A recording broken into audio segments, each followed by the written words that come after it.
Today, I want to talk about why it's so important in a shared house, in shared living accommodation, to allocate the kitchen cupboards to the individual tenants. It wasn't until I'd taken over and managed other landlords' established HMO properties and had to troubleshoot the consequences of them not putting in some simple processes and simple systems, such as not allocating kitchen cupboards. It made me realise why so many landlords didn't want to manage, because they'd created so much work for themselves. Do you know what? All of it could have been avoided with just a little bit of knowledge.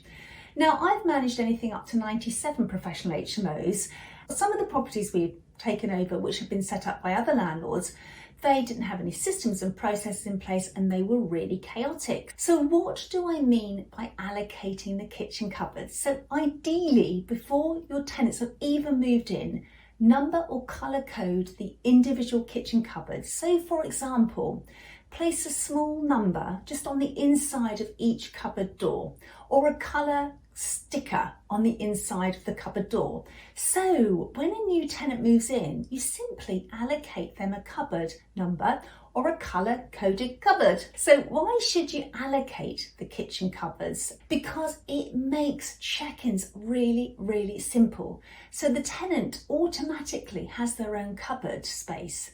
Number two, it makes checkout really simple, because the tenants have to check everything out of their cupboards and they leave it clean for the new tenants who arrive. Number three, tenants have their own cupboard space and they really like that in a shared house. Number four, it acts as a deterrent to stop other tenants stealing other tenants' food. So what's the issues of not allocating kitchen cupboards? When a tenant vacates and checks out, if the cupboards are not allocated, then the tenant only takes the food that he or she remembers as his or wants, because it's often too much of a hassle for them to go through the individual cupboards.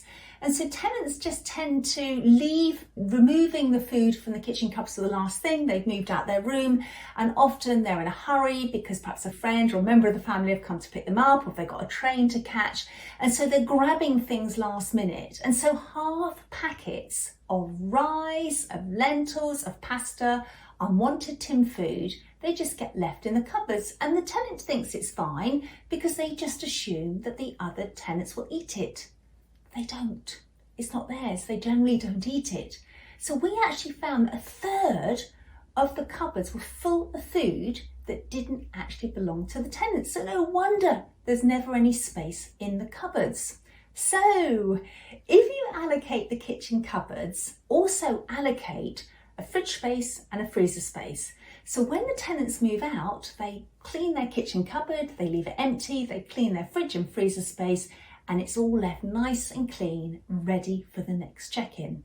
Every time a new tenant checks in, he has his own cupboard and fridge and freezer space, which means the most important thing, he or she has no reason to contact you. And this is what happens. Ta-da! Easy peasy, mega breezy. Now, I'm all about armchair management. So if I can help you take the next steps into the world of self-management of your professional HMO, of your shared living, and show you how to create simple and easy processes so you can manage your tenants and your houses from the comfort of your own home or even your holiday destination, then I've done my job. Please do check out my next video, and look forward to seeing you in the next one. Okay then, bye.